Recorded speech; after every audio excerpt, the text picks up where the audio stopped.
अस्सलाम वालेकुम, मेरा नाम हमज़ा हफ़ीज़ है। मैं एक मेडिकल स्टूडेंट हूँ।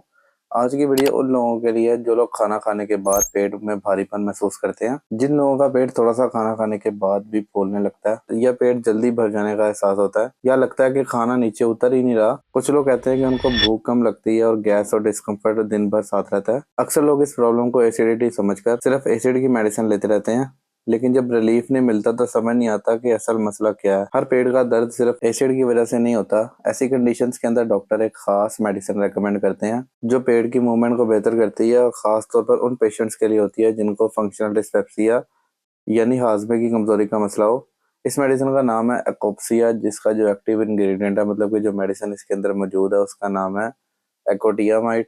इस वीडियो के एंड तक आप समझ चुके होंगे कि ये मेडिसिन क्या है और ये किस तरह काम करती है, इसके साइड इफेक्ट्स क्या हैं और इसको इस्तेमाल करते वक्त कौन-कौन सी एहतियातें करना ज़रूरी है ताकि आपको कोई भी साइड इफ़ेक्ट ना हो। जैसा कि मैंने आपको बताया, ये मेडिसिन उन पेशेंट्स को दी जाती है जिन्हें फंक्शनल डिस्पेप्सिया का मसला हो, जिसमें पेट में हैवीनेस, अर्ली सैटिटी यानी थोड़ा खाने से ही पेट भर जाना, ब्लोटिंग और अपर एब्डोमेन में डिस्कम्फर्ट शामिल होता है। ये सिंपल एसिडिटी की मेडिसिन नहीं है, ये उन लोगों के लिए ज़्यादा सूटेबल होती है जहाँ प्रॉब्लम पेट के एसिड की नहीं बल्कि पेट की मूवमेंट की होती है, यानी गैस्ट्रिक मोटिलिटी की प्रॉब्लम होती है। हमारे स्टमक में मसल्स होते हैं जो खाने को आहिस्ता-आहिस्ता मिक्स करके आगे इंटेस्टाइन की तरफ भेजते हैं। अगर ये मूवमेंट स्लो हो जाए तो खाना ज्यादा देर तक पेट में रुकता है, जिससे हैवीनेस, गैस और पेट फुलनेस का एहसास होता है। ये बॉडी में केमिकल मैसेंजर को रेगुलेट करती है जिसे एसिटाइल कोलिन कहते हैं।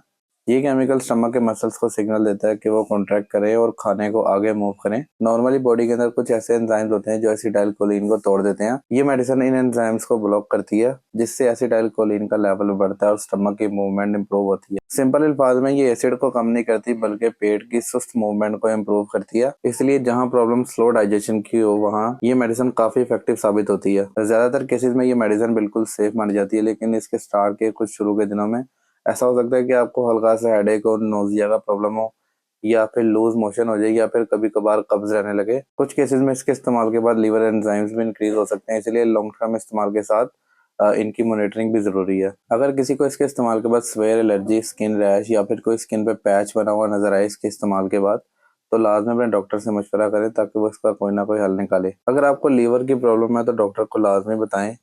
जो फीमेल्स प्रेगनेंसी में या वो किसी बच्चे को फीड करवाती हैं वो इसके इस्तेमाल से पहले अपने डॉक्टर से लाजमी मशवरा करें।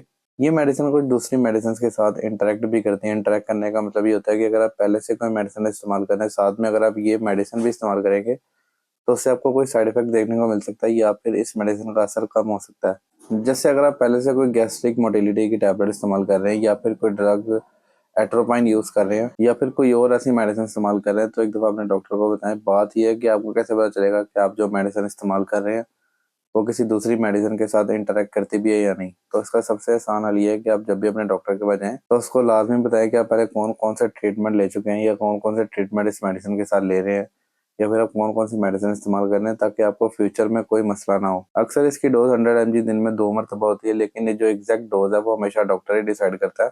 इस मेडिसिन को आमतौर पर खाने से पहले इस्तेमाल किया जाता है ताकि स्टमक की जो मूवमेंट है उसको एक्टिवेट किया जा सके। टैबलेट को पानी के साथ निकलना होता है, इसको बिल्कुल भी चबाना नहीं होता। और इसको इस्तेमाल करते वक्त एक बात का ख्याल रखें कि इसको अपनी मर्जी से इसकी जो डोज है वो चेंज ना करें। आखिर में अगर शॉर्टली बात की जाए तो अगर आपको लगता है कि आप सिर्फ एसिडिटी नहीं बल्कि पेट की स्लो डाइजेशन और पेट की हैवीनेस का शिकार हैं, तो सही डायग्नोसिस के साथ एकोडियामाइड जैसी टैबलेट्स मददगार साबित होती हैं। हर पेट का मसला सिर्फ एसिड नहीं होता, इसलिए सही रीजन को समझना जरूरी है। अगर आप मेडिसिन की सिंपल और एक्यूरेट इन्फॉर्मेशन चाहते हैं तो चैनल को सब्सक्राइब लाजमी कीजिएगा।